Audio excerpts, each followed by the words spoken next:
right, let's welcome everybody into the Real Kyper and Bourne show on the No NHL Games Tonight edition of our show. Oh, no, what is this? No NHL games. It's November. I don't know what this is. This is like, there's house leagues that play more than the Leafs in the last 2 weeks. Yeah. My son plays once a week. That is The more than the Zigzags have played the same amount this week as the Leafs have. How are the Zags doing? Shout out my boy Matty. Took a bad spill last night. Yeah. Heal up, son. Yeah. Okay, this is how slow of a week it is. You're sending me clips of your men's league game Yeah. We did last watch night. the hit, and I think the league should review it. I didn't like the play. It was Marshawn Desk. Didn't like the response from the boys. Okay, who got hurt? Shout out Matty Hughes. Matty Hughes. My good buddy, yeah. On a scale of Olympic athlete. On a scale of 1 to 10, where do you have Matty as a skater? On our team? Yeah. The best skater on our team, for sure. Oh, really? Yeah, he's a good Not player. according to the clip I saw. Yeah, all the guys on the other team listen to the show too. It's their Sammy, they're chirping. Like, it was a bad scene at the end of the game. In all seriousness, he broke his leg? No, he What? separated his shoulder. Oh, separated his shoulder. Yeah. Okay, that's a little better than broken leg. At first, we thought it was collarbone. It was a bad scene. He handled it like a man, so it was bad. But we got the win. Okay. Good luck to you, pal. You do realize, all of you, that you have to get up the next day and go to work. Yeah, that's the thing is. What is the point of Matty going that hard in for a puck? So he's a Olympic athlete. He represented Canada in steeplechase for our country. I didn't see any horses last night on the ice. And he's got that competitiveness. Yeah. Right? Like he's a competitive, and I'm not like that. I don't play hard. I don't skate hard. It's just a reckless play by that D-man. Yeah. Going in after that puck in his Agreed. feet. I skate with the guys every Thursday morning, and Lindros, and, not to name of Drop him. drop him. In that moment, right? probably looks like you Thomas get it. Cameron. No, you get it. Oh, listen, if you want the puck that badly, You can have it.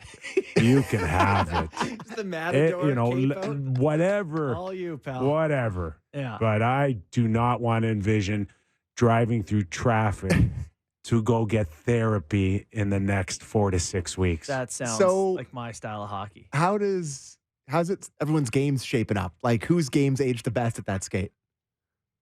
Thomas Cabriolet hasn't missed a beat. Okay, he's a few LBs ahead of where he was. Right. Yeah, aren't we all? But the mind Yeah. is as good as when he played. Yeah.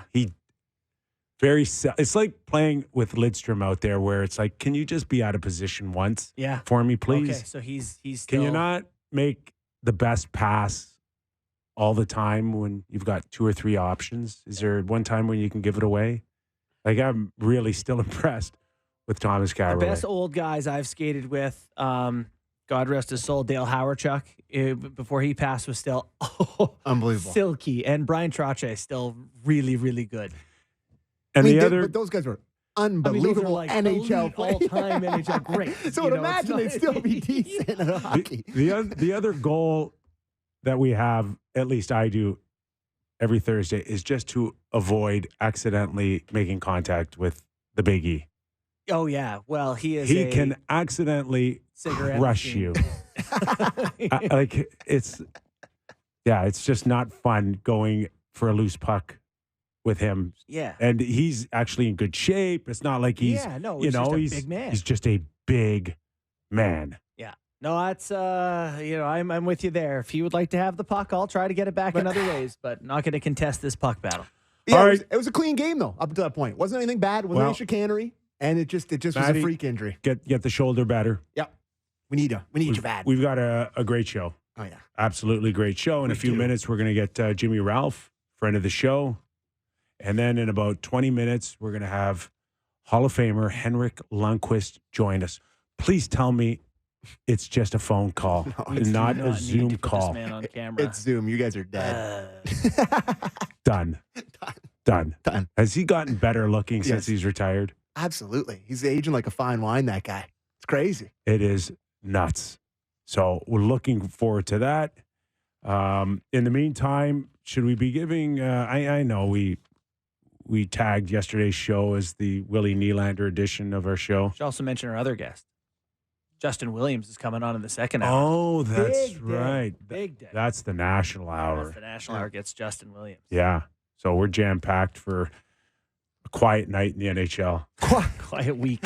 There's no games Thursday night either. No. Yeah, well, it's Thanksgiving. Oh, it's Thanksgiving. American Thanksgiving. Yeah. This is weird, though, this Leafs schedule. Yeah. You go away, I get that. But this isn't the time of year where you're usually stretching for hockey games to talk about. It's November. And they play at 2:00 on Friday. Yes. Our show is 5 to 6 that day. Yeah, so we're doing a post-game show for that. Yeah. But it's very weird to be sitting here in November talking about 3 games in 12 days. It's hard to remember Imagine if anytime. they'd lost a few going into this. What if they had lost both? We'd just be killing them. And we still are. With absolutely Apparently we nothing to talk about, this is a perfect time to bring in Jim Ralph. Ralphie, we're not even going to ask you questions. Should you just go into your appearance routine for us and entertain us for the next 45 minutes? Yeah, I'll start with the Kalamazoo game in '84, Cap. How are you? We lost 9-8, but I shut them out in the third. So it was a pretty good night. All good, thanks. How you guys doing? We're doing well. Where do we start? Do we start with what you were able to see coming out of Sweden outside of the 4 points and Willie getting every Leaf player discounts at the IKEA? What did you see coming out of the 2 wins? It's funny. Every year you say the same thing. They start slow in October, and you're thinking one day it's going to burn them, and then it's almost like a switch goes off at the end of the month. And then you start saying, but boy, this guy's dominant, and they're doing this. But I personally think the big story, as much as Nylander has been in Sweden and everything else, is only 7 goals against in the last 3 games. Mm-hmm. Because I think that was the number one concern that they had to get through. And I think when you look over at Edmonton, they similar to the Leafs, except that they haven't been able to outscore their problems early in the season. So I thought sort of very subtly, they've been much better defensively. That's to me going to be more of a lasting impression than the great storyline of Willie Nylander going home. Ralphie, then, if you're talking about keeping pucks out of their net, we'd be fools not to ask you about their goaltending, your specialty. Joe Woll looked pretty good last game. What are your thoughts on where their crease is at? These guys going to be good enough? Do you like one or the other? What are your thoughts on Leafs goaltending? Well, you know what, Barney? I think it's I always subscribe to the old adage that you've got to play well enough to give your goaltender a chance to be good. And, they've cut down on the odd man rushes. I think what I found that early on in the season, and whether it's just fluke or something they actually have to work on, how many point shots through screens they've given up. And, a certain amount of that is good fortune for the opposition, to get it through. But it seems like everything is going, it's either 5-hole or under the crossbar. And, 2 of the 3 goals that Wall gave up Sunday were from the high slot, between the high slot or the top of the circles and the blue line. So, that's one thing I think that you wanted to see more from Wall of late, and Samsonov as well, as trying to battle to find those point shots. Now sometimes they get redirected and there's nothing you can do. But I think the better the team plays around them, just give them an opportunity to be good. Take away the rebounds, try to keep as much as you can to the outside, and let them do their jobs and not get to the point where they're guessing who might be open in the back door or that they've got to guess 3 plays ahead to do their job, where you just focus on where the puck is.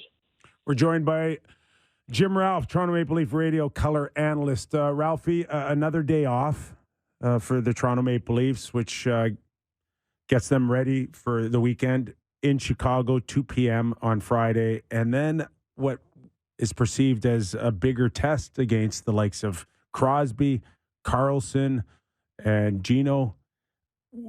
Where would you lean first on the start Friday? Wall, and who gets the bigger test Saturday night? I think I go back to Samsonov Friday. The one about Joseph Wall is I think his career numbers, he's 11-1 now on the road career. So I don't think it matters from Wall's standpoint.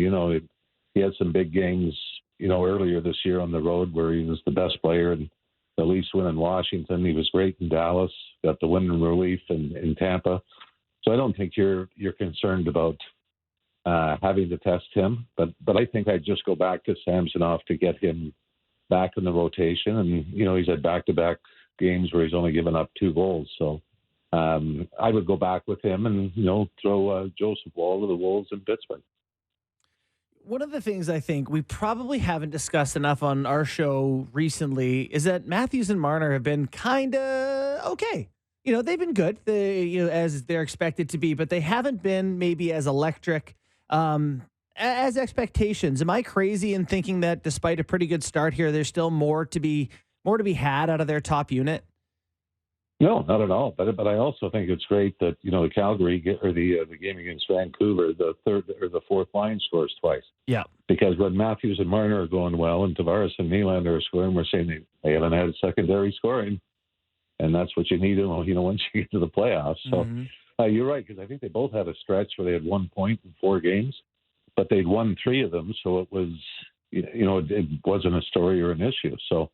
I don't think there's any concern about them or worry. I think the huge bonus is you're not relying on the same 2 guys every night to win hockey games. And, Willie's, sort of putting himself in the conversation as being, a top 5 player in the NHL. If you can get 4 lines contributing, at different times, I think that's huge. And especially when you looked at, the struggles of the fourth line at the start of the year, I think you've got to be more thrilled with what you've seen in the last, few games, since McMahon has been called up and, criticizing, maybe not getting the production from the top guys. So I would look at that as a positive, Borny, is that where you're not talking about it simply because they're winning. Mm. Ralphie, it's hard to talk Willie Nylander without linking him to his contract. It's just they're hand in hand. And how do you see this thing playing out? Obviously, the price of poker has gone up since the Leafs' last offer in the offseason. But would you see it as a scenario where if you're Leafs ownership management that you'd want to get this thing done sooner than later, or do you let it run its course and worry about it after? I think obviously you'd like to get it done. And there's always a risk on the player's side if there's any kind of injury or whatever that you lose the security of having that guaranteed income. So, but I think from a Leafs standpoint, I think you'd like to get it done sooner. What do they figure the cap's going to go up? 5, 4.5, 5? I think we're looking at maybe an $88 million, which would put it around the 4 or 5 you're talking about. Yeah, I just say, Willie, back the truck up. Once we get the go ahead that the cap's going up, and it's sad to say, but I think you've got to give him the difference of whatever the cap goes up. So I think that's sort of the positive side, is that money will be there. The negative side is you've still got guys like Max Domi and Tyler Bertuzzi that are on 1-year deals, and either you re-sign them or you do the same thing where you're going to have to walk and find somebody affordable to replace them. So how do you feel overall the Leafs are positioned this November 21st? By the way, happy birthday to my mother. Let's slide that in there. How do you think they're positioned right now compared to the previous seasons where it's another all-in season? Do you like this iteration of the Leafs compared to previous ones? Well, like I said, Barney, it's the same. It's been the same script so far. I know. All kinds of problems in October that you think, my God, they could even be in a battle to even make the playoffs. They're going, well, boy, you like this. And they, then last year, when they had the likes of Ryan O'Reilly and Luke Shen, you say, boy, they addressed some of the issues they were having. And, so it's hard to say in November that, you feel better or worse. I think what you feel better about is really the emergence of Willie Nylander, who was, I think, arguably the best player in the playoffs last year. I think that's, he might be the one guy that you say, if you get everybody else going, Willie Nylander could still be the guy that leads you. Mm-hmm. Ralphie, more of the same. You kind of mentioned it, including that I think the heaviness of a Ryan Reeves isn't there. Their best hockey probably coming with him out of the lineup. Do you envision him finding any sweet spot to contribute this season consistently?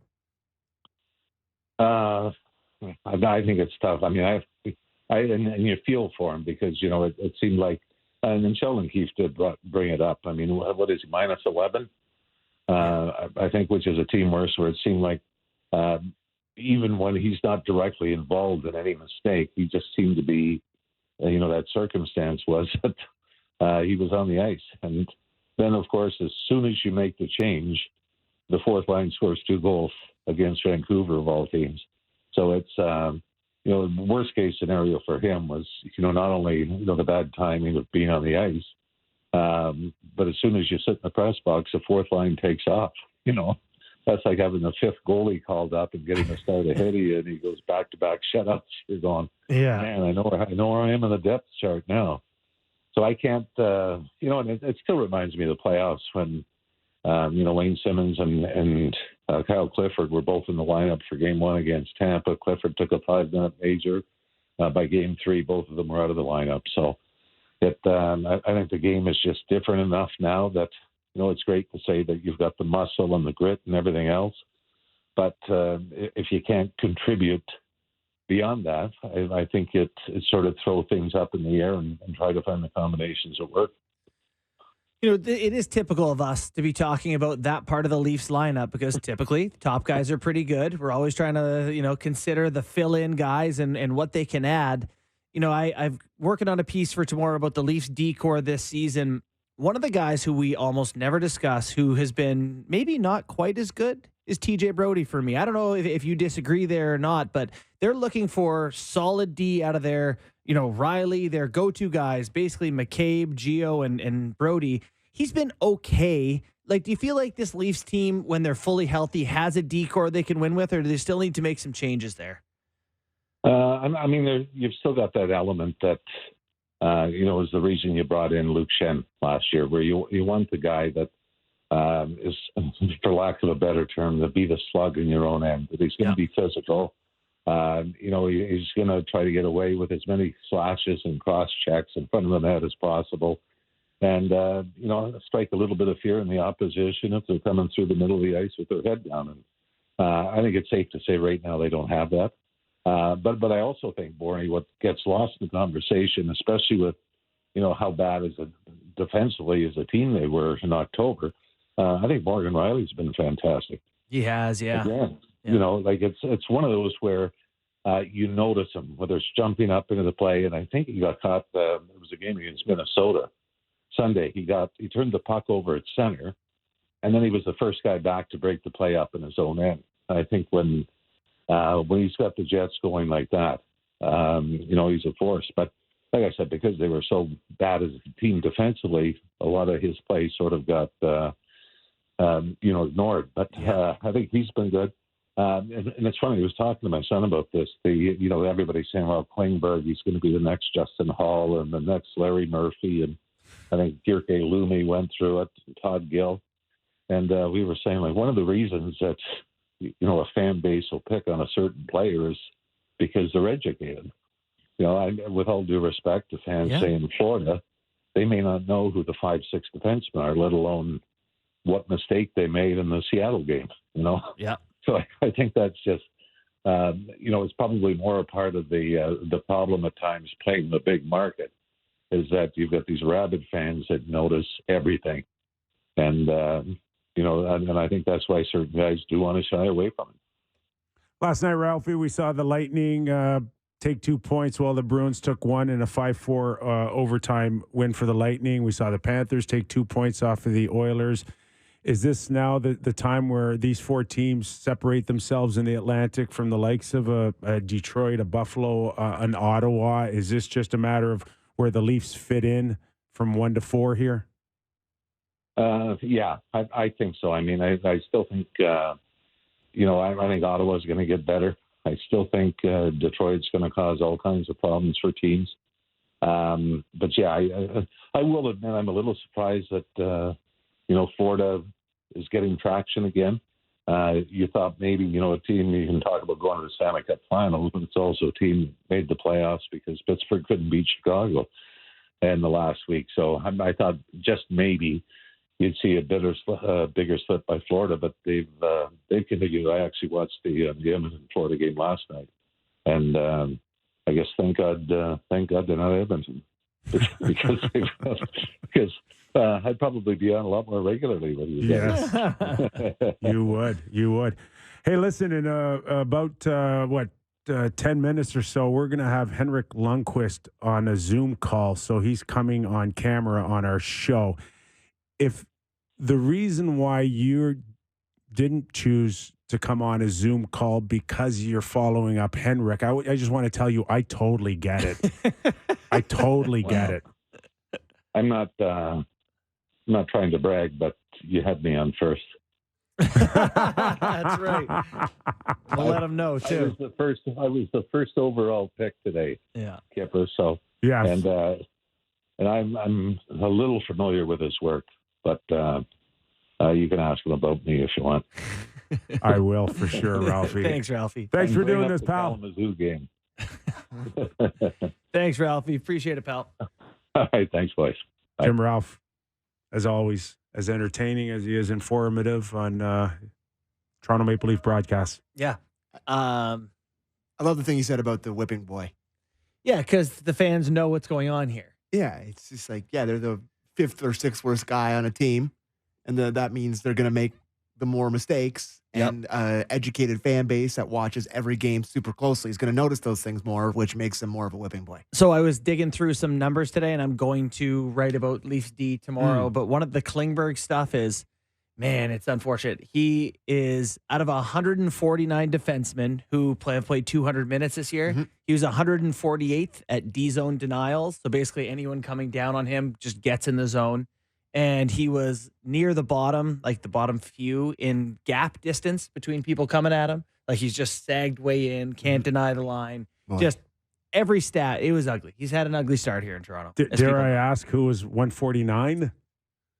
Oh, I don't remember who it was off the top of my head. But I will say that the story is going to be about the Leafs' gaps and how the 4 defensemen who play the most for them are in the bottom 30D in the league in gap distance. They're all backed way off.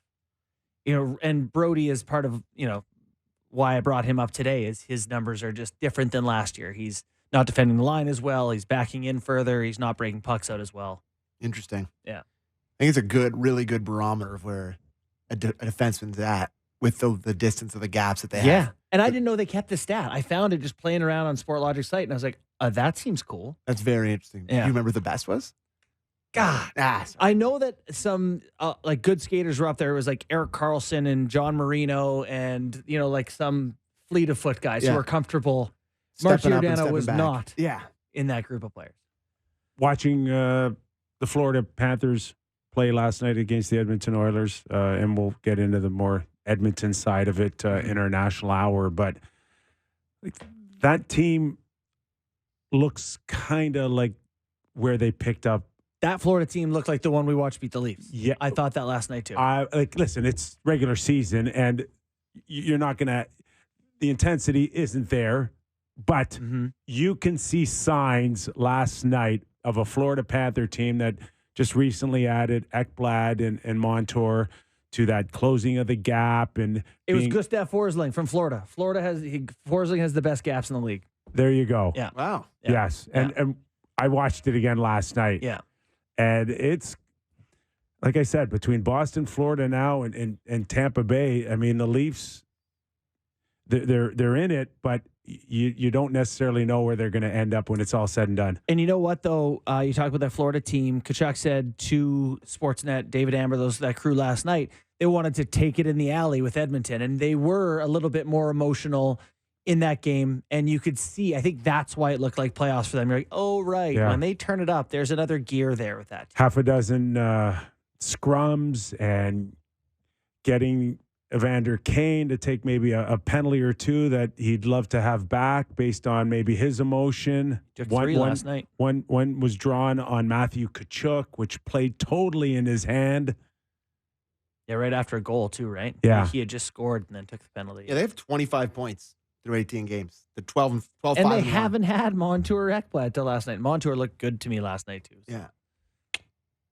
It's a tough division. Yeah. This Tampa Bay and Boston, of course, split 3 points last night. If you're a Leafs fan, you're going, awesome. Of course that game goes to overtime. If you're Brad Treliving now, and unfortunately, you've lost a little bit on that physicality of the edge just alone because Ryan Reeves can't hold a regular spot on the fourth line. Yep. Do you now move forward thinking that, yes, Boston's sitting at the top of the Atlantic Division, but it's really, I have to find a way to think that, can I get through a Florida Panther team again in a best of 7?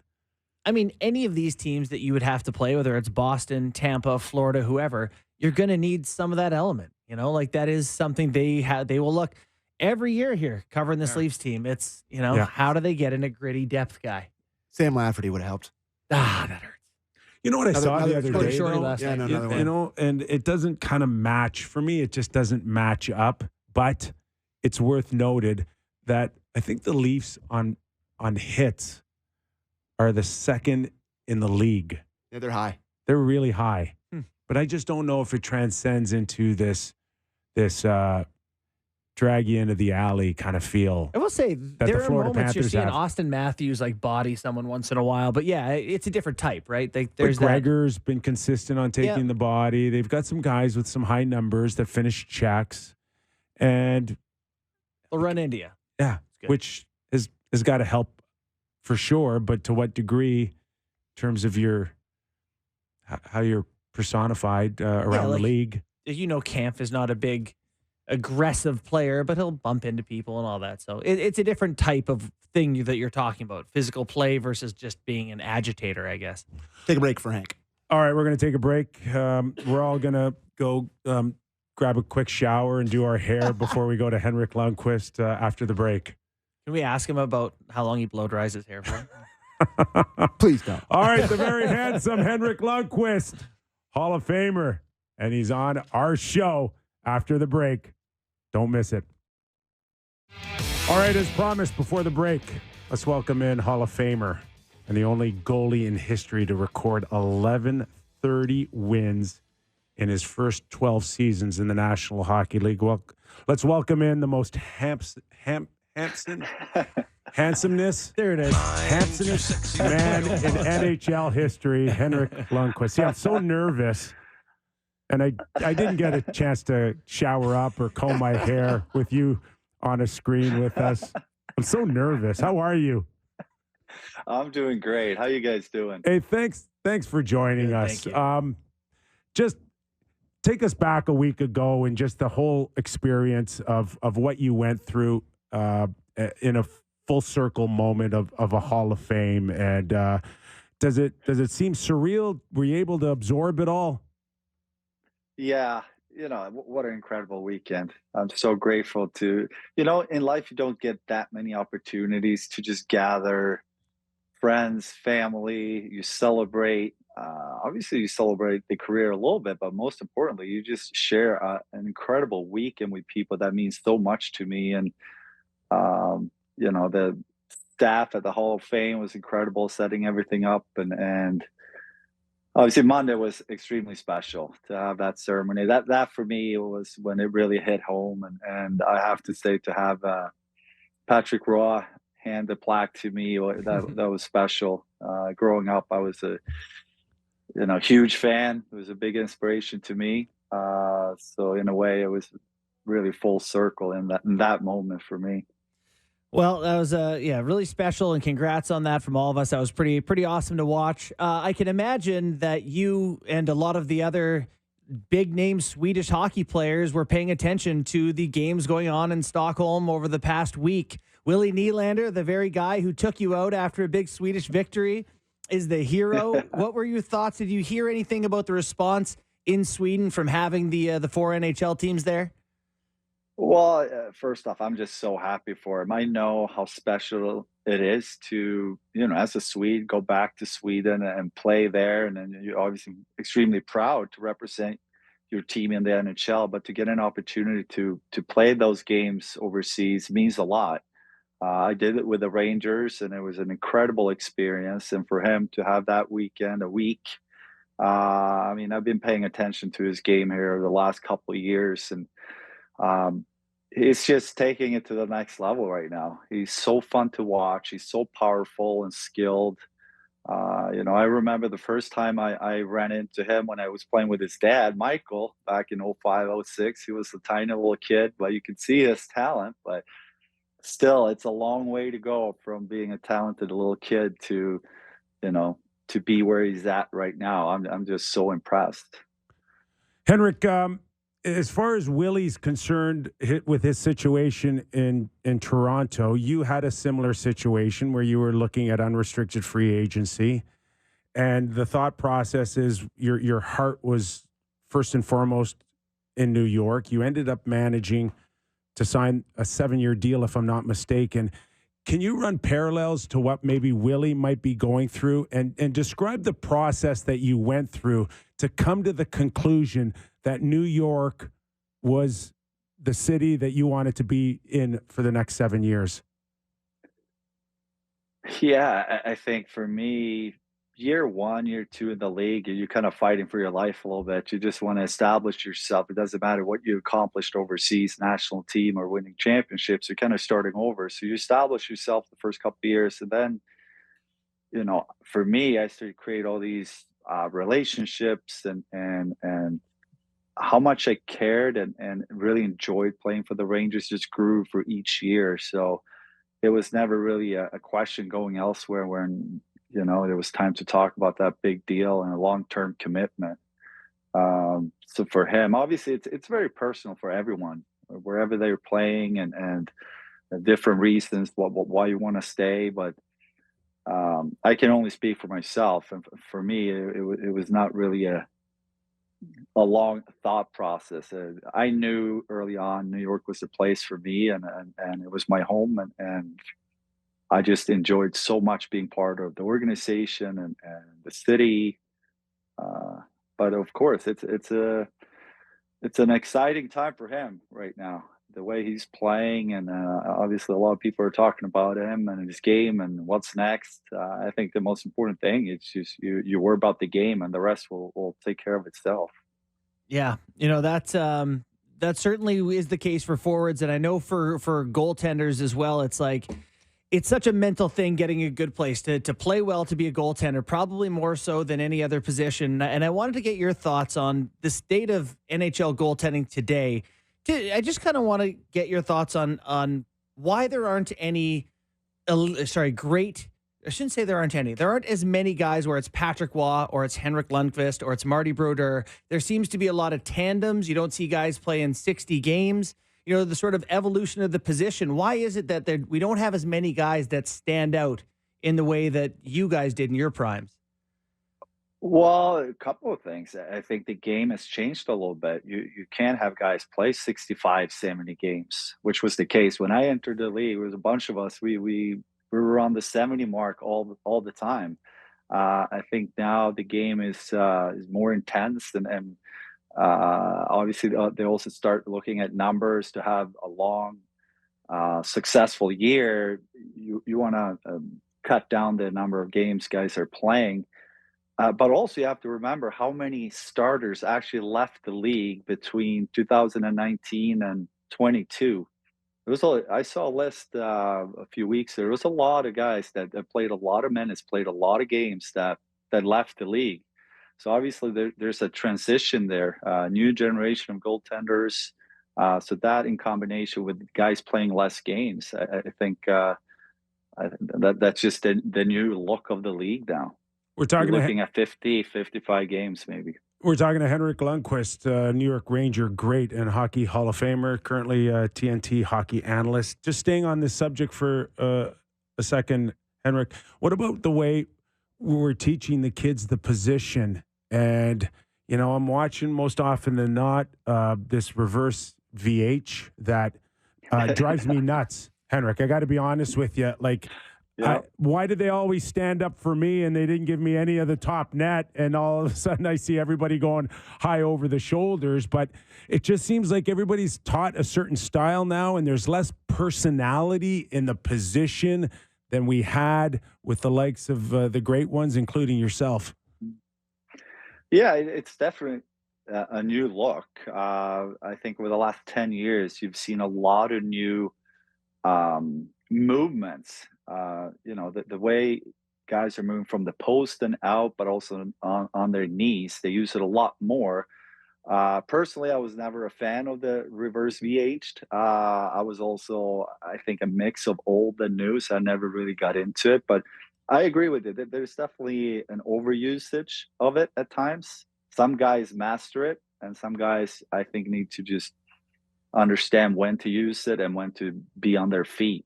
But if you look at goaltending, how much it developed over the last 10, 15 years, I think you see guys start doing certain things and then they have to bring it back because you're adjusting to the shooters, the way the shooters are adjusting to goalies. So this year we've seen a lot of goals going in the reverse VH position. So maybe we'll see less of it. But I hear you. I really do. So how much did you pay attention to the evolution of the position while you were playing? Because it does feel like the position has changed. As you got on in your career, were you reading about what other people were doing, talking to other goalie coaches, or are you just like, I'm really good at this, I'm not changing anything? Well, I was lucky. I had probably the best goaltending coach in the business with Benoit Allaire. Right. So we were on the same page right away, talking about the position, and we didn't really change much over the 15 years. Of course, throughout my career, there were small adjustments here and there, but you definitely pay attention. But you also have to understand what's going to make me good. Just because it's working for other guys doesn't mean that's going to work for me. Mm-hmm. I remember watching Dominic Hasek. I'm probably 15 years old. That was the first time I saw a goalie go down, paddle down.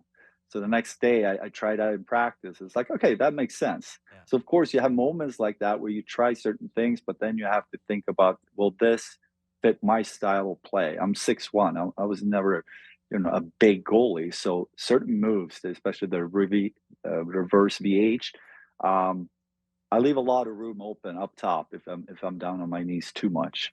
So from my era to where we are today, we've seen the New York Rangers go from Mike Richter to you to Shesterkin. And I'm like, how lucky can one organization get here? In you watching the New York Rangers here, how close is this team?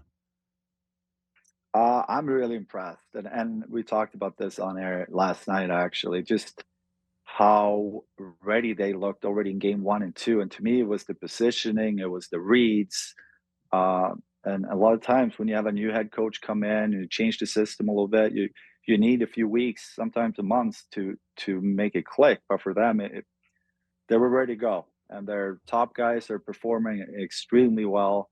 They're getting a lot of big efforts from the third and fourth line. So right now, they're very well balanced, from goaltender and out, and special teams. Obviously, their power play clicking over 30%. I think right now in this league, 5-on-5 is pretty tough. But if you have a killer power play, it's going to win you so many games. Henrik, last one from me, and we've got you on during our Leafs hour, so I have to ask you a Leafs-related question by law. The goalies here are Samsonov and Wall. I wanted to get your thoughts on, if not Samsonov specifically, but the type of goaltender like him who he can be very busy. Like, he's athletic, and there seems to be a lot of movement. What are your thoughts? We often hear when a guy's playing well, he's quiet, or, in the net or whatever. That doesn't seem to be Samsonov's style. Is quiet always a good thing, or is that a varied thing from goalie to goalie? Again, I think goaltending is about playing to your strength. Okay. And you look around the league right now, there's so many different styles. There's different ways of doing it. In the end, it comes down to stopping the puck. But there's different ways of doing it. But the one thing you can be sure of is any goaltender in this league benefits from good structure in their own end. It makes it so much easier to make decisions, even if it's a clear shot. If you as a goalie know that your D-man or forwards are taking up their guys, so you can really focus on the shooter. It makes your game so much easier. So sometimes, you focus so much on the goaltender and less on the structure in their own end. But listen, playing in Toronto, you're under the microscope. There's no question about it. And when you play in New York, there's no question about it that there has to be some star quality. And, sometimes it drives me nuts when people are really good at everything, but you're the exception because I really like you and admire you. But, when I think of New York, I do think of that star attraction like a Jeter, a Manning. I saw Messier when I was there and you, and it just seems like everything comes naturally to you, whether it's in net or playing the guitar on The Tonight Show with Jimmy Fallon. And were you always this way even as a kid? Did you ever sweat or get nervous at all? Why is it so natural for you? I don't know. I do sweat. I do get nervous. I make a lot of mistakes, but I just try to have fun, and to me, we talked earlier about how well the city fit me and how much I enjoy being here. And part of it is just the opportunity of doing different things and meeting people. And the one word that keeps coming back to me is opportunity in this city. So I really enjoy myself throughout my career. Now transitioning into my next chapter, I feel like New York is the perfect place. And I just love being part of the city and MSG, where I work as an ambassador now. And yeah, I'm just having fun with it. The actor strike's over. Can I help you with motion pictures? I could be your agent. You know what? When I played, I was so focused on next game, next performance. Now I'm very open to life experiences and kind of see where it will take me. I don't know what I'm going to do in 4 or 5 years. I just know right now I really enjoy what I'm doing. So we'll keep an eye out. The only thing was missing was a cup. Can you envision being a president, a GM, and getting a cup another way now? Right now, I just love exploring. I want to be part of the game for sure. I love the game. I'm a big fan of the game, but the day-to-day be part of hockey is not something I'm looking for right now. But again, I don't know what I'm looking for in 10 years or down the road. I just love, seeing other sides of the world right now and in the city and people and the hockey world I know, but we'll see down the road what happens. Well, we look forward to whatever you do. We'll be following closely. We can't thank you enough for making time for us, man. I've tried on a couple occasions, but getting you today was worth the wait. Thanks for doing this. Thank you. Good to see you guys. Thanks so much. Happy We appreciate Thanksgiving. it. The great You too. Henrik Lundqvist, Hall of Famer, Ranger great. I really like him. You couldn't even get hands. I'm so happy I wasn't on screen with that weapon. Hey. Oh, my God. Hey, even the curtains look better with him in the shot. Do you think? And that sweater he was wearing. Do you think I could afford that sweater with my bi-weekly paycheck? No, not even per close. month? No, okay. We would never look that good in that sweater. All right. He said someone texted in and said Henrik Lundqvist and Justin Bourne. Who wins the battle of the salt and pepper beards? Gonna go on a limb here. Yeah. The guy who's on the Tonight Show playing guitar. Yeah, I'm gonna say even my wife would not be selecting me out of that duo. Yeah, No. he just reeks of star. Too sexy. And you know what though? I love his answer about would you like to be involved in the game? And he's like, I'm Henrik Lundqvist. I have New York City at my beck and call. He's going to explore it. He might be in the opera. It is one day. I don't know. He'll do whatever he wants. You're watching half the general managers and presidents can't even sleep at night. Yeah. No. Exactly. Right? Henrik sleeps. Yeah. Let me tell you, boys. Henrik sleeps. And us In schlubs silk were here pajamas. judging. Okay, that's how he sleeps. Silk pajamas. These aren't even that comfy, but I just wanted silk. Oh my God, Kyper, you got a man crush on Hank. Yeah, I do a little bit. Yeah, I get it. Me too. Yeah. He's kind of got life I figured think that's out. a clean sweep for us. Yeah. But interesting to get his thoughts on the position, goaltending in general. For me, it is different. He even says in 10 or 15 years, he said a bunch of starters retired from 19 to 22, and I didn't think of that, but I guess it is true. Like the big name starters. I'm just wondering if we screwed up the position. Yeah? Yeah. Well, Just it is all by numbers now. overanalyzing, by over structuring. We've turned them into robots. I know. Stop the There's hockey no puck. personality. And he said it when he was describing Hasek. That guy was all about guts and instinct when he stopped the puck. Any way I can stop it, I'm going to stop it. And we teach the kids now, no, this is the way you should do it. And they all look the same, and they're all interchangeable. A lot of the goaltending now is if you can beat me on this shot, like if I take away all this and you beat me, good for you. There's no like trying to take away that extra whatever. It's like, I'll leave that there. If you can hit it, that's, way to go. So, yeah, paint by numbers mostly. I was just looking at the games played leaders from last season. I was surprised that there were 7 guys that played over 60. Oh, no, it's spreading. Yeah, right? It's spreading. My cough. Sorry about that. You all right? Okay, stay All right, away 7 from guys me. over 60 games. I'm trying to save Sam. I don't know what he's talking about. But if I had to guess, 7 over 60, Saros, Hellebuck. I don't know if I'm back. Am I back? No, I'm not back. I just think that's more guys than I would have expected at that level. Over 60, having 7 guys. Like, I thought it would have been way less than that. Yeah. I didn't want to put him on the spot of having to know who Joe Woll was, so I didn't ask him about him. Do we still believe that Vasilevsky, the pecking order is Vasilevsky, and then Shesterkin? Sorokin has been Sorokin's so good, been but okay. This year he's not been good. He's been okay. It's No, generous. he's not even okay. No. Not where the Islanders are. He's been like -2 goals below expected or something. We're going to get into the Edmonton Oilers. How's their goaltending? Yeah. Okay. In the next hour of our show. But, is there a world you see where they go after Saros in Nashville? Sammy and I were talking pre-show, like as soon as Nashville's ready to say we're not a playoff team, the Saros thing almost certainly has to happen. And that is a large prize for a lot of teams. Yeah, it is. But not the Edmonton Oilers if they don't do something a lot sooner than maybe Nashville is ready. What good is Saros doing, Connor McDavid or Leon if you don't make the trade now? The thing is, Saros makes so little. It's not so little, but it's a manageable thing with retention. I think he makes under 6, so 50% retention. You're looking at 3.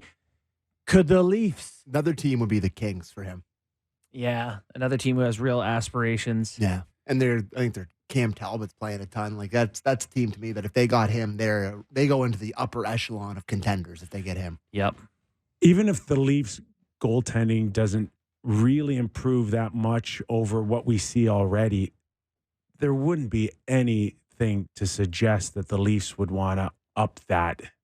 As long as it's just good enough, they will attack maybe the blue line or a bottom 6 guy, but not the net. Would you agree with that? I would. And so that'll be interesting for Nashville. If there's not a lot of suitors, they want to make the move sooner than later, while there are a lot of teams who think they're still in it. All right. We'll pick up that conversation on the Edmonton Oilers after the break. Our thanks to King Henrik Lundqvist, Hall of Famer, joined us on a Zoom call. If you're just joining us now, make sure you download our show or pick it up on YouTube. Sportsnet Plus, you can always find it.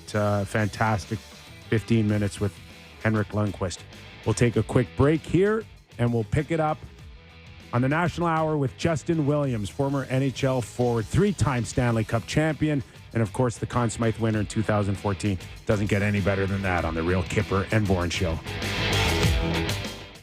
All right, let's go national on the Real Kyper and Bourne Show. We are live on Sportsnet and Sportsnet 650 in Vancouver and Sportsnet 960 in Calgary. This hour of Real Kyper and Bourne brought to you by Bet365. Wherever you get your pods, make sure you download us and always to text us at 590-590. If you add a comment or a question, our boy Sammy McKee will read them on air.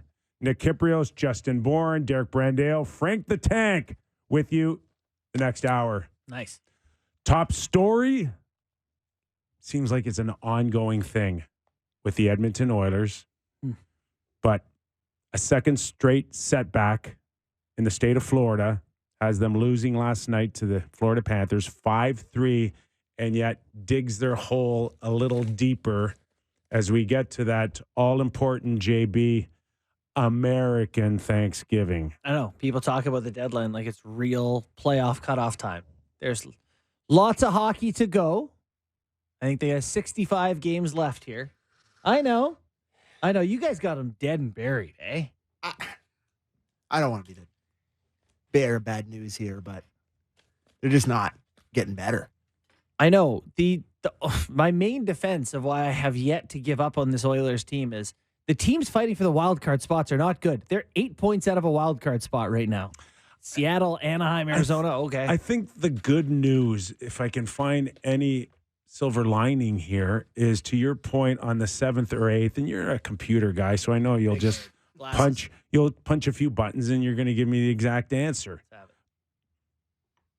The feeling is for right now, 7th or 8th, you would need low 90s to make the playoffs. Yeah. So you need to play at 106-point pace from now on. And which would put them in what? A 645, 650 clip? Yeah, about. That would get them to 95 points. So maybe a little lower if the number's 92. Could be it, yeah. 90, 92 points. Yeah. So maybe it lowers the clip. But I get the point that they're not dead, but they're dying. Well, how close, based on, again, what we saw last night, how close is this team to snapping their fingers and turning themselves into a 9 or a 640 clip?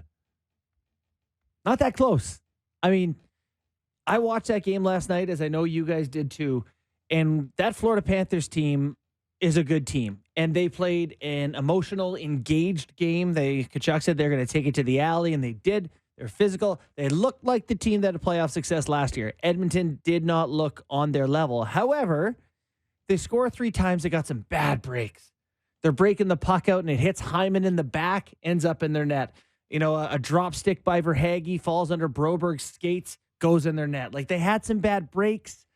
They don't feel terrible to me, despite the fact that the record's terrible. Listen, for the second consecutive game, they go up 2-0. I know. And you can't find a way to make that work for you. You need it so bad right now. And, Picard wasn't terrible. Maybe you don't love the second goal or whatever. He was fine. They just need one game where their goalie is the better goalie in the game. Just a game. Because now they got Carolina coming up. Think that the ask of even Pickard last night was a really big ask, and I thought for the most part he did terrific. I really did. Okay, for a guy that never envisioned feeling like you have to have a must-win riding on the season riding on your shoulders when your $5 million guy is in the minors. Yeah. I thought he made some really good saves that were enough to give them a chance to win. Yeah, put it that way. McDavid scores twice, penalty shot goal, and a one-timer from the goal line. The game, I think it was the game-winning goal, the Stenlund goal. Mm-hmm. Okay, typical Edmonton Oilers, where I don't know what Evan Bouchard is thinking here. He does not defend well. Even the fact that he got caught flat-footed, you can almost live, and I hear the Edmonton Oilers fans already, you can live with the fact that you got caught up. Yeah. I just hated his response to get back in the play. And I don't know if you saw it. I had to reply. I watched it several times. 3 times I watched it, and there's no sense of urgency to get back. No. And once the puck comes back out to Stenlund, Bouchard decides to take the wide turn. I know. And that scenario, you're taught, if you had any decent coach at all as a kid growing up, you know that is a stop and start. You know that the shortest distance between 2 points is a straight line. And this guy decides to turn like a train. He was spinning like a top. Another rebound. He's around. Just stop. Find a guy. And if you would have stopped and started, there's even a chance that you could have blocked the shot. For sure. But you just don't allow yourself to recover. Yeah. And I just can't imagine right now where you're Connor McDavid or you're Leon Draisaitl and you're watching this over and over and over again. The frustration would be very real. And so that is the biggest drama underlying all of these conversations is what becomes of their frustration. You know, and it's not me. But what's the next convo here? I guess it's, the coach goes now. So now oh boy, how happy is Jay Woodcroft right now to be out of that situation where he's not even watching. Honestly, they did him. He doesn't care. They did him. It was a mercy. Yeah, they got him out of there. But it's just like there's levels to these conversations, right? Where it's like, it's the general manager, that's the coach goes, and then it's like, oh well, it's the players. We'll talk goalie in a bit. Okay, as we mentioned earlier, let's welcome in Justin William, former NHL forward, 3-time Stanley Cup champion, Conn Smythe, and now the star of Sportsnet NHL hockey on Rogers. Justin, how'd you like that? How'd I like what? The intro? Yeah, the intro. Or the star of Rogers? That was what you're saying. Yeah. Elliot Friedman wrote it for me. No, good. It's been good. It's interesting. It's seeing how your side works. Everyone says welcome to the dark side. I'm not sure what it means, but I've enjoyed it so far. Listen, we were just talking about the Edmonton Oilers, and happy to get your thoughts on what you've seen so far. And you've been on Stanley Cup champion teams. You've been on teams that a lot more was expected of. Where do you see them as of waking up this morning? Well, I see a team who's had a little bit of tough puck luck. I do think that. I think they're playing better than their record. But, at the same time, we're in a results-oriented league, right? And when you don't win, there's going to be scrutiny. So do I think they're as bad as a record? Absolutely not. Do I still think they're Stanley Cup contenders? Yes, I do. But they obviously need to get there. And sometimes the hardest part is getting there. I remember when I played in 2006 for the Hurricanes, we won the Stanley Cup. The very next year we missed playoffs. And I thought we even had a better team. So it's important to get in. And right now, things aren't going well for them, clearly. But I think it obviously starts in the net. I don't, take last night away. I think he played quite well, but I still think at the same time that, if you're getting sub 900, it doesn't really matter what the players are doing.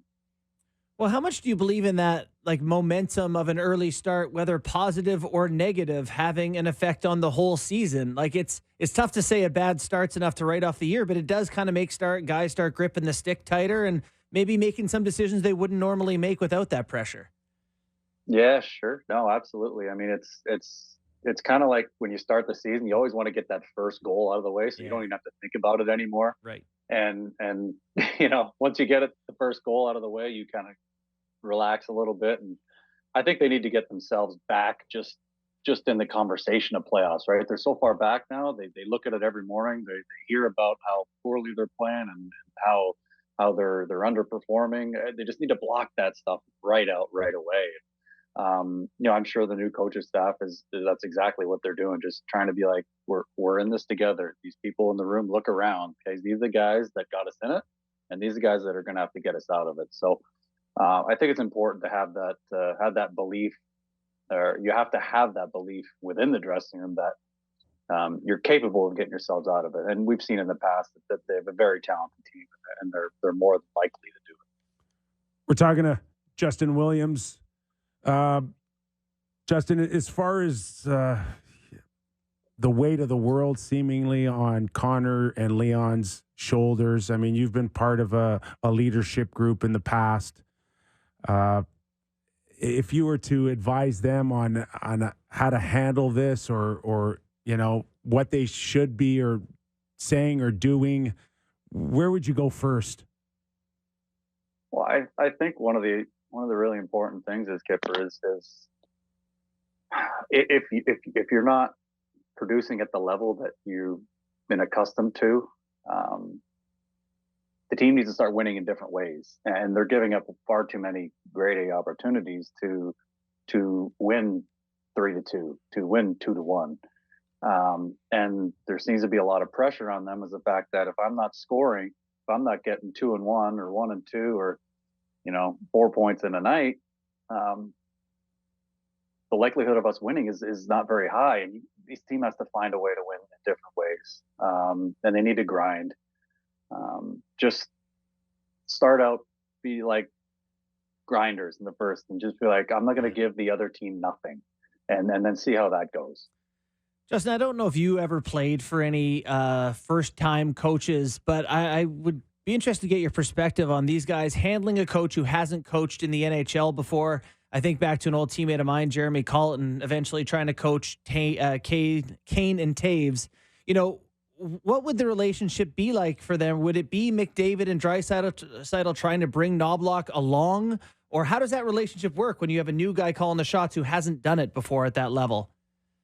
Well, he certainly needs to, and it's not easy coming in. I mean, we interviewed him on Sportsnet. They're coming in, and had some questions for him, but he needs to make this team his own. He needs to exude his own confidence, and make it his team. Like, he seemed a little, definitely unsure of the start a little bit. Thrown into kind of the gauntlet of getting into the Edmonton Oilers right away. But he needs to, just impose his will on the team. Be like, this is what we're going to do, boys. This is my leadership group. You are going to pass my message on to the leadership group. The leadership is going to pass that message along to the rest of the team.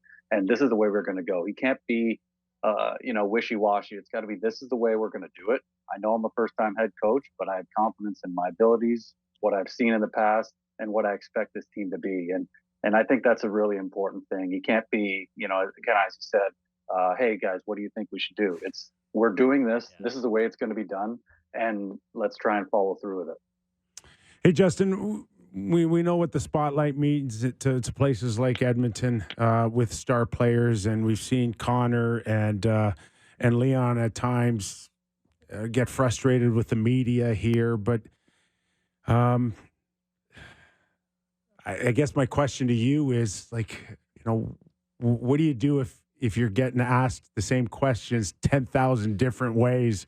At times, I don't blame them, but at the same time, I don't necessarily blame the media who have to go out there and sell something. True. I mean, once you're a member of the media or you're a fan, it doesn't matter who's watching the game. If you're seeing the same thing over and over, I mean, chances are you might hear the same question over and over. I think that just kind of goes without saying. But if you're a captain, you're assistant captain, you have to stand there after the games, and you have to answer the questions. You have to stare at the media right in the face, and in turn, that's resonating to all the fans out there that I'm here, I'm not going anywhere, I'm not shying away. Okay, answer the questions, and do your best. I mean, that's part of the job. It's really not that hard. Obviously, it's frustrating when you yourself are frustrated, and someone right after the game throws a microphone in your face and be like, what are you doing out there? I mean, it's frustrating. I get it, right? I've had that microphone in my face where I'm not proud of the effort or the product that you've been putting on the ice. But you just got to own it. I mean, everybody wants the same thing. We all want to win. Fans want to win. Coaches want to win. I'm pretty sure the media want you to win. It's better for them as well. So listen, you just got to answer them. You got to just own it. You know, if you were crappy that night, I was crappy. Okay. If you were good, they'll be answering your questions that you'll want to answer. So where are you at now in terms of you're partially in the media. You're still working with Carolina, is my understanding? Mm-hmm. And how are you That's enjoying correct, that? Is you're kind of walking the line, trying to do a little of both right now. What are you kind of feeling out what it is after your career that you like best? Because obviously very recently removed from playing. No, correct. I mean, I'm pretty much kind of wanted to figuring out what I want to do when I grow up, when I get older. I'm doing that at 40 years old here. So Yeah. I've got my toe in a little bit of everything. And fortunately, the Hurricanes have been great. You know, Tom Dundon and Don Waddell, the whole staff there, Roddy Brindamore, obviously a really good friend of mine. So, you know, I'm advising on that side of it and working on the development side actually a little bit too with a couple of the draft picks. So, you know, it's been a perfect, you know, kind of a perfect thing with me. I'm able to stay home and be around my kids, which is, you know, which was really important to me. And I have that flexibility, obviously, with doing the media and being an advisor right now. Got to ask you then about Carolina. They seem like they're okay. I mean, right now their record suggests they're a middle of the pack team, but have they had enough success in the last few years where they can maybe pull off a Tampa Bay and say it's not really about 82 games, it's about getting ready for the playoffs? I know. I've thought about that, and it seems like that's something that you say kind of at the end of the year. I mean, everybody wants to win the game. I mean, you don't go into a game and be like, "Well, it's not that important." You just don't. We're not wired that way. Hockey players aren't wired that way. But you know, if I mean, I don't give a heck if we finish fifth or we finish first. I'd feel a lot better if we finish first. But you just got to get invited to the dance, right? And you know, then you never know. And I think it's pretty wide open. I think, you know, not any team in there says, you know what, they're definitely winning it all, or not two teams that you say, oh, one of them two are winning it. There's two handfuls of teams that you can say, you know what, these guys could do it. And Carolina, we're finding our way, right? We've added a few new pieces to the lineup.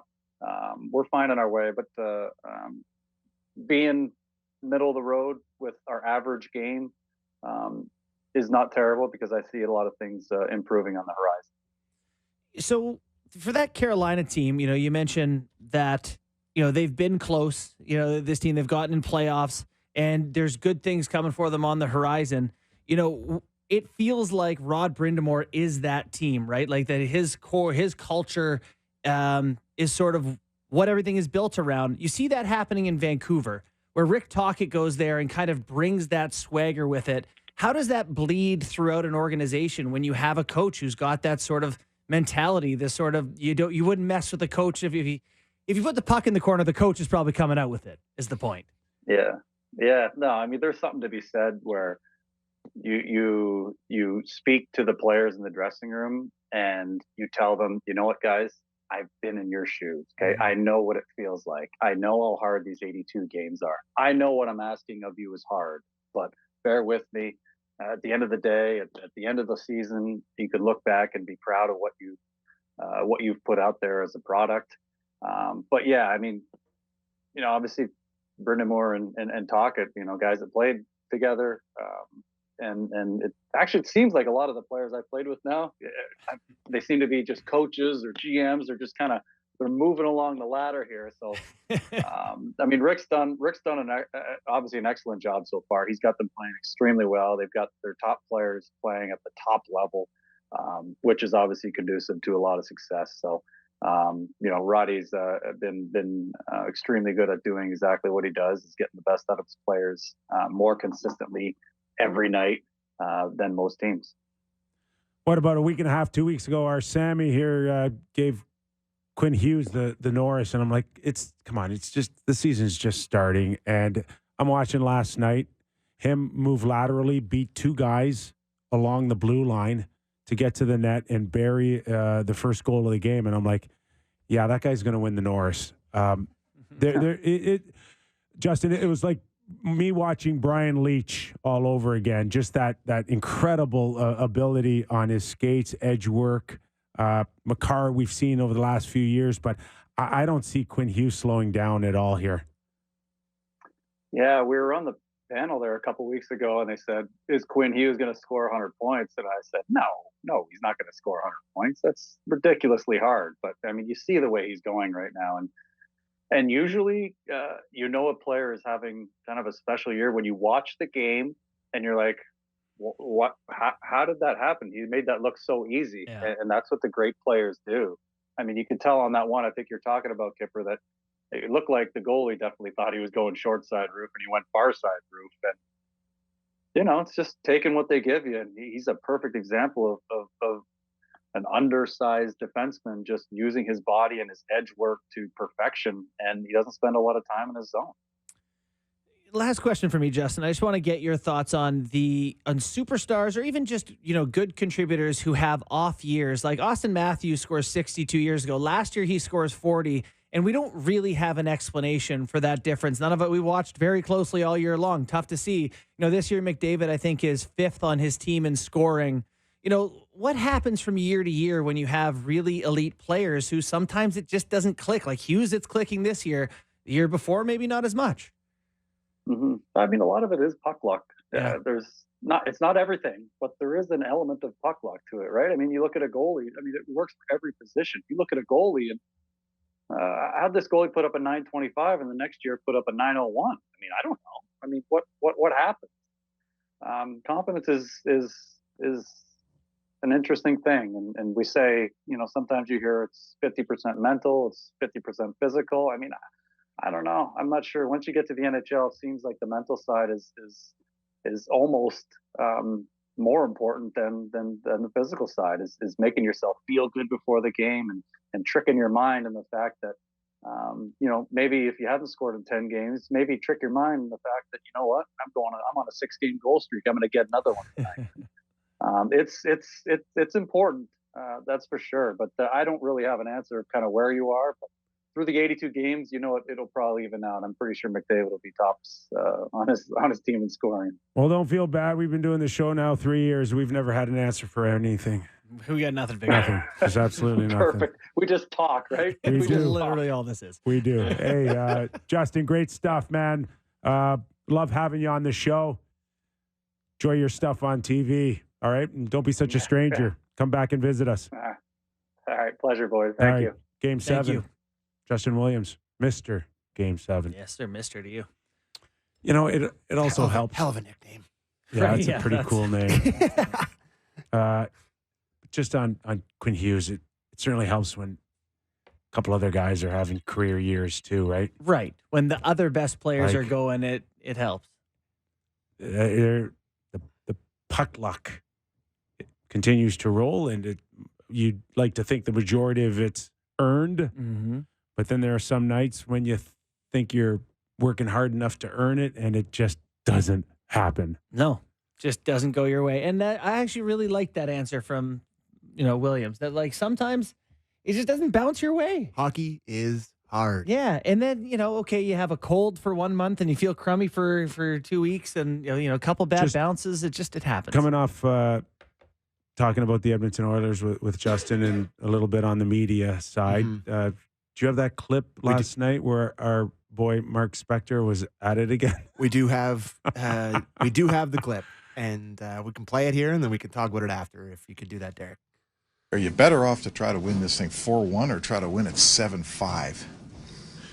You love this question, but I've answered it so many times. We're trying to keep the puck out of our net, obviously. That's our main focus, and obviously we haven't done that, again, for a number of different reasons. So we're always trying to defend. Yeah. I get what Mark's trying to ask. He's basically saying, instead of trying to win a low-scoring game, are you better off just playing run and gun with all the offense you have? That's the shape of the question. Yeah. I would think this is a mutually annoying situation for both of them. Yeah. Where it's like, I don't want to come in here and have to ask this. Going in there after every one of these gut-wrenching losses that's taking them further and further away from the playoffs, and he's got to go in there and ask these questions over and over. At the end of the day, he's just trying to get a reaction off of something that is in the ballpark of always the same question. Yeah. And is there something different you can be doing? On the surface, a loss is a loss. Mm-hmm. So what difference does it make 4-1 or 7-5? Does it make you feel better, Mark, if we lost 7-5? And we'd be more entertained. But I get it, Mark. I get it. You follow the team every day. You've got to ask the tough questions. You got to get a reaction. You're hoping to have a different answer. It's not easy, folks. And from the media side or Connor's side. I actually don't think Connor's answer's that bad either. I thought, like, it's not. You know, he's saying, like, I've heard this before. I don't have a new answer. Yeah. I think he's well within his rights to answer that. Like, I marvel. I don't disagree. Yeah, I don't disagree. It's just what Justin had to say there. I marveled at that answer because, you know, put me in that situation. Hey, I feel like once a month I would say something really stupid. Like, I don't know. I mean, you've done them before. You've done them before. It's just like, I don't know how the hell you sit there and these guys look you in the eye and they're like he said, boy, you were bad out there. Like, this is the NHL. It's hard. Like, I don't know how you don't lose your mind all the time. It's true. Like, every level I played, I was so excited to get interviewed that I was, you know, that didn't matter. I can't imagine if every day after bad games, people are like, turnover. I know. I was there. Listen, you could have a natural reaction without really thinking about it, and there should be some leeway for that because you are in a heat of the moment situation. But if you look at it on a big picture, any athlete, any political person out there, you'll never win that battle against the media. They come at you every day. Why are you so pissy? Right? Well, You'll never. They always get the last say. That's the best clip of all time. That's their job. It gave voice to a lot of people's feeling. To get the last say. Yeah, no, I know. And you're right. You're 100% right. So But sometimes you just have to say. Justin said it best when we just talked to him. Face the music. Yeah. And try to get out of it. You know, it's just the best way you can. It's a shame that it's just not even close to the story of where the Oilers are at. It's like the story is the players are getting frustrated. Yeah. And, you know, we were talking about before we suck. This part of the show is like, what does that lead to then? Does that lead to, you know, you're not going to mutiny against a coach you've had for 3 games, like requesting trades for the, like, fans want the goalies gone. What do you do? I don't know. What is the next step for the Oilers here? Honestly, it's to try to go 9-1-1. That's what it is. Keep on. But you're going to do that with Pickard and I don't think so. I don't see it. Stu But Skinner? you've got to try now. You have no choice. If you're Jeff Jackson, if you're Paul Coffey, if you're Ken Holland, you have no choice. You don't think about a trade right now. You don't think about anything. What? No, it's not out there, guys. It's not out there. If it was out there, it would have happened by now. It's too hard. Money in, money out. No one's prepared to make a deal. No one's throwing you a lifeline. The only thing you can do is hope and pray that this team goes 9-1-1 and gets themselves back in it. You better lock it up. What would help you go 9-1-1? UC Saros. But I know where you're going. Well, I know where you're going. We're a nationally televised show here, and I don't want to like be the So, Toronto guy, go but ahead. like, you know, at some point, if you're McDavid or Draisaitl, Yeah. you look around the room here, like, where is this getting way better? Like, are you got undeniable prospects? Well, Do you they're have- not that different from a team that's been good. I think is the solace. I think they are. I don't know. Like, just you watch them play just every move on. night. Like, I'm not saying they're going to demand a try. I don't know what's going to happen. I But at just think some they're point, rubber's got to hit the road here. He's one of the best players of all there's- time. He's rotting. They're so leaky defensively. And with no Grant Fuhr to bail them out, I don't see another 140 points making a difference out of Connor McDavid or 50 goals out of Leon. I don't see that being. This is not baseball. This is not football where one quarterback or one pitcher has a chance to significantly tilt the game every time he's out there. Yeah. This is hockey, man. You need more. More guys going, more guys defending. It's just, the clock is ticking there. And the clock's ticking here on, I understand, with Nylander and with Marner, their contracts are up. And, like, I know, like, it's not a situation that they're the only ones in it. Yeah. But, I will like, say this is a conversation that comes up among buddies. You know, I do hear people say, do you think one of them would want to get out of there? Listen, and it's like, I don't. If this thing doesn't turn around, there is a very good chance this whole thing implodes. Okay? Do you think for 1 second Leon Draisaitl signing this summer when he's eligible, if they miss the playoffs? No shot. Yeah, great observation. Thank you, Leon. We have Oilers Lovely drops drop. for days, huh? Right? No, I don't know. I don't know. So it's tough to know. That's where you go first, is Leon. Don't even talk to me about Connor McDavid until we find out what Leon is going to do this summer in the event that they miss the playoffs. Yeah, like if Leon's not going to sign, you couldn't possibly entertain letting him leave for nothing. And then where's Connor's world without Leon? I just think they'll do whatever it takes. They will overpay to the moon. No, it's not about overpaying, JB. It's about who's giving me the best opportunity to win a Stanley Cup. It depends if that's where those guys' priority is, I suppose. And if we also don't think that this Edmonton team is that much farther off than the next team, who I understand where their record is right now. It does look that way. It's just such a crazy concept. A world in Edmonton without a Connor McDavid. No. 3 years from now. That's what you're saying.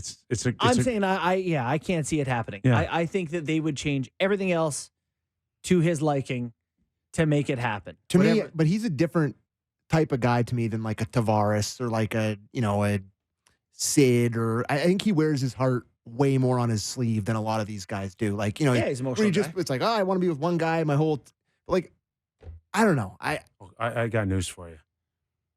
All he cares about is winning the cup. Tunnel vision from last summer, Stanley Cup or bust. Mm-hmm. And you watch his body language right now. You can sense the stress on him, feeling like it's going the other way. Yeah. First time in his career, I feel that sense of real stress or real frustration that this is not heading in the right direction. I will say, so I've been waiting to write an article just on, it's more of a summertime topic, but how every star is not going to win a Stanley Cup anymore. And I know I'm not the first person with that observation. Brian Burke has said it a lot, but it used to be, if you look at the greats in NHL history, I'm saying it used to be everyone got it, but like Lindros and Marcel Dion, everyone eventually got theirs. 32 teams is just too many teams. Not all the stars are going to get cups anymore unless they take a page out of the NBA and say, I'm going to force my way on to X team that has a chance every year, basically. Or, those teams, those guys, Kevin Durant it. Get yourself to Golden State. But I don't, like, I think there's a difference between stars and McDavid. McDavid is one of the best hockey players that ever have stepped on ice. He's going to win a Stanley Cup. He's going to get his. Yeah, but where is he going to win it? Jesus. That's the question. Where, Justin? I don't know. This Oilers team that I don't have written off yet is got good pieces. You're going to look really smart. If they get hot here and they turn around, they go deep in the playoffs, you're going to look like a very smart man. But I don't see it. It's got to happen. They're 8 points out of a wild card spot. Like they got to win Wednesday. It's They have to win. the old, They gotta win it's getting Friday. late early expression. Game time? Game time. It's game time. Presented by Bet365. Visit the app for the latest odds and find out why it's never ordinary at Bet365. Must be 19 plus. Ontario only. Please play responsibly. Now, Borny, who do you see as the teams that are in direct competition with the Oilers to make the playoffs? So who would you give me there? Love that question. Okay. Arizona, Calgary, Seattle. Arizona is a plus 425 underdog. You buried Seattle last week on me. Yeah, but they're in the group of teams who's going to be sniffing around there at the end. So they are, the Arizona Coyotes are a plus 425 underdog to make the playoffs. So Vegas is not believing in them. The Anaheim Ducks are plus 725 to make the playoffs, a minus 1,200 to miss Oh, my. So there's two teams that are, in the mix that Vegas doesn't necessarily believe in. Bet365 doesn't believe in. Anaheim? Anaheim, St. Louis it's stinks. plus Anaheim 725. stinks. All those teams are no good. Calgary Flames are plus 135 to make the playoffs. So Calgary's pretty good. Bet365 is starting to believe in them a little bit. 2 points in Seattle. But hey, have you seen Calgary's next 15 games? Oh, it's a meat grinder. They play everyone who's good in the league, essentially. Their schedule leading up to Christmas is ruthless. It's Vegas and Dallas and Colorado, and I think they have one non-playoff team in their next 15 games. So yesterday they were minus 175 to make the playoffs, the Oilers. After last night, the number went down to minus 150. Oh, they're slipping. It's slipping a little bit. So, and who was the other team you mentioned? The St. Louis Blues? Vegas they kind of believe in them. It's plus 175 for them to make the playoffs. So I guess maybe more of a pedigree thing with them, and the guys have been around. They've got some players. But yeah, so I just found that interesting just to see what other, looking at this, minus 450 for the Canucks to make the playoffs. We're sitting here in November. Probably wouldn't have been having that conversation at the start of the year. Wild. I had a couple other ones quickly here. There's no hockey games tonight, obviously, but they have a few numbers up. And no games Thursday. Yeah, no games Thursday. Yeah, so I'm not coming to work. What are we going to talk about? Well, on Friday, we get to talk about the Leafs game because the Leafs play before our show, so that's good. Regular season goal totals. They have 3 guys up here on Bet365. Yeah. Austin Matthews, it's even on both sides of it. The number they have for him is 54.5. On the season? On the season. It's even money on both sides. Which way would you lean? Over. Over? Over on that one. Kippy? I think 54 is a really good number. Me too. The books are very good at their... Yeah, I think that's 54, 55. Yeah. It's a heck of a season. You want to hear some cool passing stats, Kip? That's related to this. The number one duo in terms of primary shot assists this year is Marner to Matthews. 44 times Marner has set Matthews up for a shot. Not a goal, but a shot. It's a cool stat.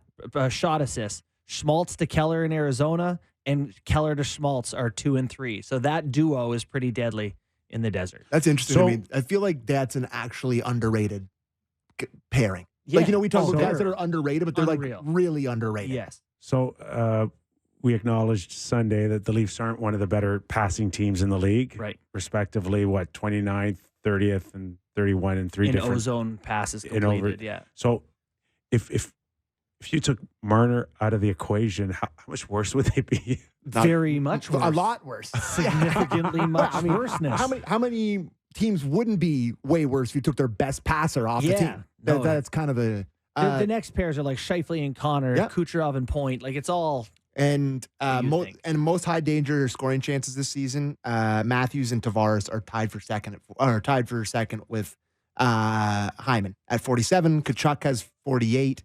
And James Van Riemsdyk cracking into the top 10 with 39 high danger scoring chances this year. Did not see that coming. All right. That was Game Time presented by Bet365. Visit the app for the latest odds and find out why it's never ordinary at Bet365. Must be 19 plus. Ontario only. Please play responsibly. Okay, we'll take one more break and then we'll come back and get around the league with some news and notes, including what's going on in Columbus. Breeding nothing. Patience. Stagnant. Man. It's another market that just doesn't want us talking about them. No, they're like, can we not be on your show? We're Columbus. And how about Prince Harry sighting? Did I say William on the lineup? No, I don't know. I think I just almost did. I get them mixed up. And the Duchess of Sussex? All right. I don't know. Call my mom. I don't know. I don't know. Sorry. Tea and biscuits after the break. Yeah. More Real Kyper and Bourne. The Kypreos, Justin Bourne, Sammy McKee. All right, if the Vancouver Canucks start to their season wasn't a surprise enough, Prince Harry drops the puck last night you see how long at the Canucks game. Yeah, Hurdle had some quotes about having to tell him to drop it. That's hilarious. Not sure what he thought was going to happen. I guess he didn't know you'd drop it. I mean, was that his first hockey game? I don't know. He seemed very invested. I don't think we've ever seen him before at a game. No. But yeah, he was into it. He was watching. Like when they scored, he was reacting appropriately. He seemed to be in tune. And this was because of the Invictus Games 2025, I think. I don't know. You know better than me, buddy. 24? I don't know. Is Meghan Markle Canadian? isn't she? Yeah, she. Don't they live in No, Victoria or something? She was in Don't they? Toronto because Sounds right. she was in that series Suits, Yeah. which was based out of Toronto. Okay. Sounds like Yeah. the three of us know nothing about this. Really nothing. Dude, can we get a correspondent? Like, oh my god, somebody's listening to this. Is I'm like, gonna- what are they? I'm gonna Get try a to royal correspondent. try to put a charity golf tournament together this summer. Do you think there's a chance I can get Harry to For come? sure. He'll play, yeah. No scaredy. He'll Like just, if he's doing the NHL circuit, how hard Yeah. could it be? come on, let's get him on the show. I'm sure he'll come in. I mean, it's awesome for him to go to see the Canucks play. Like they are Yeah, great. good. They won. That's nice. Barely. They Yeah. beat them 3-1. That's barely Had beating a the. Sharks goal disallowed and Yeah. a couple of breaks, but hey, Yeah. can't all be Monets. Did you see? This is a very inside hockey thing. I think Kyper will not care. But did you see that the Canucks matte black helmets? I was actually hoping you would bring this up so we could test Kipper's reaction. Yeah. Did you see the paint on their helmets was did, flat I and not did. glossy? Yeah. Could you believe it? It looked awesome. I love that look. Really? Yeah, it Are looks you- way better. Better than the shiny, Yes. like two-tone golden Knights helmets? I actually like when the Kings wear those silver buckets. I like the gold buckets. I like those, but I think the matte black look good too. You know the conversation we never had Mm. over 2 games in Sweden Oh my! was Oh, the blue with the white helmets jersey. to the white jerseys. Yeah. Can you believe I'm the one that's bringing it I'm up? excited about it. Let's I talk about it. completely I thought it forgot looked about it. great, but I some thought people hated it. it I looked loved like it. the equipment manager forgot the home helmets, and this is what we have to do to make up for it. I thought it looked. You didn't like so not a natural. No. Yeah, it looked good. You like it? 10 out of 10 loved it. Oh, really? Yeah, I loved it. There's a hot button issue. I got a lot of texts and it was hot conversation in the dressing room last night. People were invested in the blue buckets. I don't know how this. We send people to the GM meetings every year, and it never came up. I don't think, or I just didn't read the information that the GMs approve that you can wear any color helmet, one of your that matches your scheme with any jersey. So we could see some other. We could see the white helmet with the blue jersey. Did you guys? No, that would look They awful. won't, but Yeah. Did you? could in theory. Did you guys see that pro hockey game where the team forgot their jerseys, so they Yes. wore the team's practice Is it jersey? ECHL one? So they had to wear the That's team's. the feeling I got when I saw the blue helmets, that they were just piecing everything together. I can't imagine the moment when the equipment manager was Oh pulling the my stuff God. off the bus and went, "Oh, The Toledo Walleyes. Awesome team name. The Walleyes is a it is. really good It's team very name, good. but yeah, that's that must have been a So- low career point." I'll be really interested to see because on Friday, Saturday, they'll be home, they'll be away again, and neither of the teams they're playing against have blue helmets. So I wonder if they'll go back to the blue helmet look. I Or think it that was like just a Sweden. they were You fighting- mentioned they were fighting themselves in Sweden. They were trying something different, and then come back to North America. I don't know. I can't wait to find out, wearing Sammy. a- I can't a wait. handkerchief. People care How about many more this. sleeps do I have until I find out? too many. Way too many, man. It's Tuesday. They play on Friday, boys. At Okay, least there's no games 2 of the 3 nights. Columbus Blue Jackets. Oh, my God. John Davidson, we're not ready to win yet, obviously. Does he mean this week? Right? I could have told you that. Yeah. He says no rash moves and no white flags. Okay, I haven't got a clue what that means to Columbus Blue Jacket fans. That was like 4 different messages within one statement. No white flags. Like if they surrendered to But they're not ready to win. But there's no way. Like I'm confused on your message. but also surrendering is doing nothing, right? Like it would be more in pursuit of winning if you made changes and did something to me. So what we're hearing is more of the same. You can expect a 50-point Goodrow season and a lot of losses. Would you like to hear Patrick Laine talking about being a healthy scratch? Yes, I would. Derek, if we can have that clip there, buddy. Did I put it in there? I think I did. Maybe not. Anyways, he was talking about how embarrassing it was. Yeah. Yeah, he was saying that it was really embarrassing. I and- believe he said the most embarrassing part of his career up to this point or something. If I was half a dozen teams right now, I'd be trying to buy low On on Laine. Patrick Laine. Yep. Love that. So call. what's his contract? He's got 3 more years, maybe at 8.5. I'm going to have this in just a moment. He has this season and 2 more at 8.7. You're right. 8.7. Can I get them down to 6? 8.7? Can I get them to 6.5? Dude scored 40 and 44 goals as a 21-year-old. Yeah. What do you want to get it down to, Kibby? 6.5. Someone who could use some scoring. What's Brock Besser at? I saw he's at 6, isn't he? So yeah, you put him with the right center, and that looks like the greatest trade you've ever made. I saw one of hockey's like premier skills coaches, Darryl Belfry, doing a breakdown on Line A, and he basically was just saying that the guy has added no pieces to his game since he came in the league. He came in as a big guy with a long stick who shoots it hard like Ovechkin from that spot, and that's still what he does.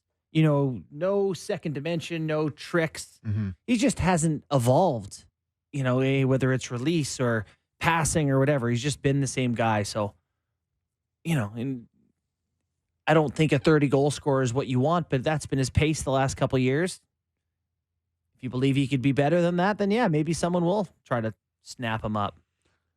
We think we're getting closer on Patrick Kane? Yeah, Cedar Valley was tweeting about it a little bit today when he wasn't tweeting with Tim Peel, but yeah, there's a firestorm. Let me tell you something. And he tweeted about your book today, Cedar Valley. Yes, thank you for that. I really appreciate a little plug for Down and Back by me. But he was linking the Kane pretty hard to the Panthers, which I absolutely hate and love that fit. They are it's a perfect fit. They are up against the cap though, so it all depends. Like, what do we envision Patrick Kane doing? Signing a 3-year deal at $6 million? 3 years? Is anyone giving him more than the rest of this year? I don't know. To be honest with you, I don't know. I don't know where he feels like he is mentally and physically, or where other teams envision him being mentally and physically.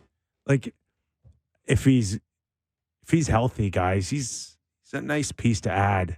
I know it didn't go well in New York, and I highly advised him not to go. His hips weren't. Shut it down. Yeah. Get yourself healthy. But he's gotten there in a different way. But I got to think he's still really good. Yeah, I mean, that was probably an element they were lacking last year, is like an offensive piece, like something like that. You can create something out of nothing. It's sort of a bet on yourself thing here. Like if he signed, for example, a 1-year, I don't know how much money it would take to get him, but a lower AAV, he goes to the Panthers. They're already an excellent team. He goes there, he lights it up, and he plays really well. Then he sets himself up for a multi-year thing after it. But the opposite side of that is he goes there, he's no good. He gets no money. Yeah. So it's betting on yourself or taking some long-term security. It'd be a tough one for him. Yep.